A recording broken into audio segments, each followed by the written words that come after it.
आपका जो शिक्षक पात्रता परीक्षा है उसको कराने के लिए राज्य सरकार ने उसको अलंकार उपमा का रूप दिया और उसके लिए शब्द इस्तेमाल किया रिक्तोत्सव। मैं इससे ज्यादा थोड़ा सा ताल्लुकात नहीं रखता और इन चीजों के ऊपर ज्यादा है वो भावनाओं में बहने की जरूरत भी नहीं है। हर एक राज्य सरकार की यह ड्यूटी होती है कि वो अपने नागरिकों को उनकी योग्यता के अनुसार योग्यता के अनुसार उनके लिए रोजगार का प्रबंध करे। वो अपनी एजुकेशन पॉलिसी को इस प्रकार बनाए कि उनको योग्यता के अनुसार है वो मान सम्मान और पद मिले। तो ये किसी भी सरकार है, आपको इसी वायदे के साथ में सरकारें वो सत्ता में आती है, आप युवाओं को लुभाने के लिए तरह तरह के वादे किए जाते हैं। उनमें से कुछ चुनिंदा वादे हैं, उनको सरकारें पूरा करती है और उनसे भी युवा संतुष्ट है। लेकिन इस परीक्षा के अंदर राजस्थान में 200 से ज्यादा मोर देन 200 गिरफ्तारियां हुई है, जो आपकी परीक्षा को असफल करने के लिए, आपके हक को मारने के लिए षड्यंत्र रच रहे थे, आपके हक को मारने के लिए प्लानिंग कर रहे थे। यहां पर मैं कुछ जो महत्वपूर्ण बात है वो मैं आपको कहना चाहूंगा। इसमें 40 से ज्यादा शिक्षक,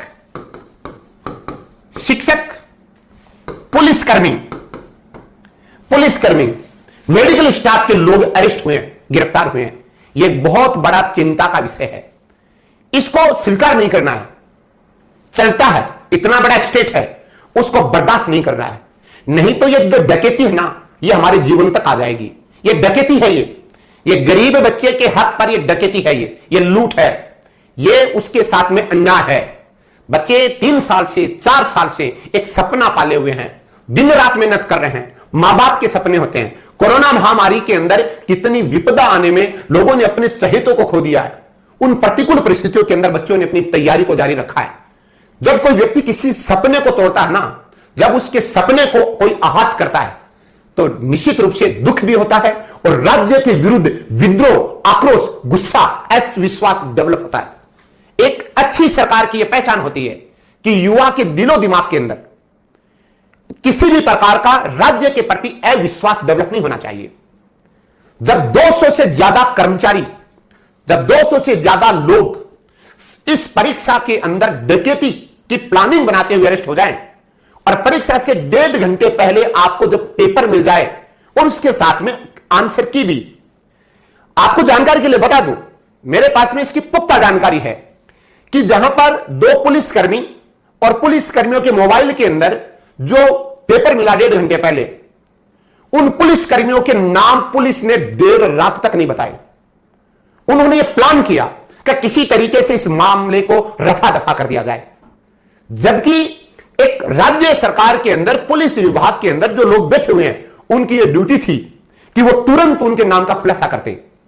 अब महत्वपूर्ण बात यह है कि जब 1.5 घंटे पहले वो पेपर उनके व्हाट्सएप में था, नंबर 2 आंसर की भी उसके अंदर मिली है, तो सरकार की यह ड्यूटी बनती है, जो भी पुलिस डिपार्टमेंट एसओजी जो उस पर कार्रवाई कर रही है वो पूरे राज्य के युवाओं को बताए, क्योंकि ऐसी टेक्नोलॉजी है जो ये बता सकते हैं कि ये व्हाट्सएप पे इस मोबाइल से कितने लोगों को सर्कुलेट हुआ।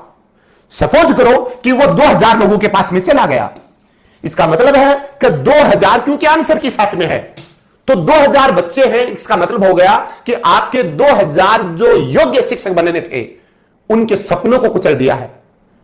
इसका मतलब यह हो गया कि आपके हक है वो मार दिए गए हैं। इसका मतलब हो गया कि यह परीक्षा साफ सुथरे तरीके से नहीं हुई है।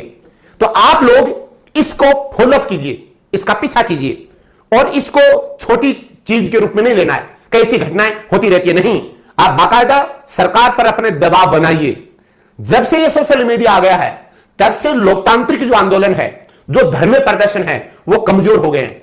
तो आपका एग्जाम लग गया है, तो मैं युवाओं से एक तो यह आह्वान करता हूं कि जहां कहीं पर भी असंतोष है, जहां कहीं पर भी आंदोलन होते हैं, उनमें बढ़ चढ़ करके भाग लीजिए। नहीं तो आपके हकों के लिए कोई सड़क पर नहीं आएगा, और आपके हकों के लिए सड़क पर नहीं आएगा तो मान करके चलिए कि आपके जो हक हैं वो इसी तरीके से डकैती लगा करके लूटते रहेंगे। यह बहुत बड़ा एक यूं कह सकते हो कि राज्य सरकार उसके ऊपर अंकुश लगाने में नाकाम रही है। 2002 से मैं देख रहा हूं, चाहे आपकी अशोक गहलोत जी की सरकार हो, चाहे पहले वसुंधरा जी की सरकार, इन 2 की सरकार रही है, कई एक बार ये एक बार वो, इन दोनों की ही जो नीतियां हैं वो दमनकारी नहीं है। जो आदमी पेपर आउट करता है उसके प्रति दमनात्मक नीति होनी चाहिए। उसकी प्रॉपर्टी को नीलाम करो, उसको बेनकाब करो, आप लोगों के सामने रखो। आपने अबीब खान गोराना आरपीसी का चेयरमैन था, उसकी बेटी जज बन गई और आज राज्य के अंदर जज बन करके घूम रही है वो, और राज्य सरकार ने उसके प्रति क्या किया? कुछ नहीं किया, एक स्टेप नहीं लिया। अमृतलाल मीणा था जिसने कहा था कि मैंने 100 से ज्यादा आरएस अधिकारी बनाए हैं। उस अमृतलाल मीणा का क्या हुआ? आपके पिछले थोड़े दिनों पहले हैं लाइब्रेरियन का पेपर आउट हुआ था, उनको सजा मिलनी चाहिए थी। जोधपुर साइड के अंदर कुछ गैंग काम कर रही है, बाड़मेर में गैंग काम कर रही है, जो लोग कोचिंग संस्थान चला रहे हैं उनकी गैंग चल रही है। क्या सरकार ने उनके ऊपर अंकुश लगाया है? सरकारी हित और प्राइवेट हित ये दोनों अलग अलग हैं। एक व्यक्ति जब दोनों की भूमिका में होता है, एक व्यक्ति जब प्राइवेट कारोबार भी करता है और वह सरकारी मशीनरी में भी काम कर रहा है, तो वो व्यक्ति जस्टिस नहीं कर सकता, न्याय नहीं कर सकता। वो आपके हकों पर डकैती मारेगा, पक्की मारेगा वो। तो सरकार ने इस पर क्या किया है कि कोई भी राजकीय सेवा में आदमी है वो इस कारोबार में शामिल नहीं हो। इसके लिए सरकार ने क्या किया? सरकार ने कुछ नहीं किया है। सरकार ने खाने की व्यवस्था कर दी आपके लिए, सरकार ने बस में आना जाना आपके लिए कर दिया। विभिन्न सामाजिक संगठन हैं, उन्होंने भी बढ़ चढ़ करके भाग लिया। यह सब है वो प्रशंसा योग्य है, लेकिन मेरा तो इसके ऊपर ज्यादा है वो ध्यान नहीं है। मैं भावनात्मक रूप से बनने वाला आदमी नहीं हूं। मैंने जिस दिन कहा था कि एक बच्चा जो बांसवाड़ा से चल करके सीकर आ रहा है या सीकर से चल करके कोई बाड़मेर जा रहा है, उस लड़के को न तो इस बात की फिक्र है कि मेरे को खाना मिलेगा कि नहीं मिलेगा, उसको इस बात की फिक्र होती है कि मेरी परीक्षा साफ सुथरे तरीके से होनी चाहिए। मैंने जितनी मेहनत की उसके अनुरूप है वो मुझे माहौल मिलना चाहिए, और इस परीक्षा के ऊपर मेरे दिमाग में कोई संदेह नहीं होना चाहिए। राजा न केवल ईमानदार होना चाहिए, उसकी ईमानदारी नजर आनी चाहिए। सरकार के प्रयासों के अंदर ईमानदारी में कमी रही है, सरकार को इस पर अंकुश लगाना चाहिए। और आप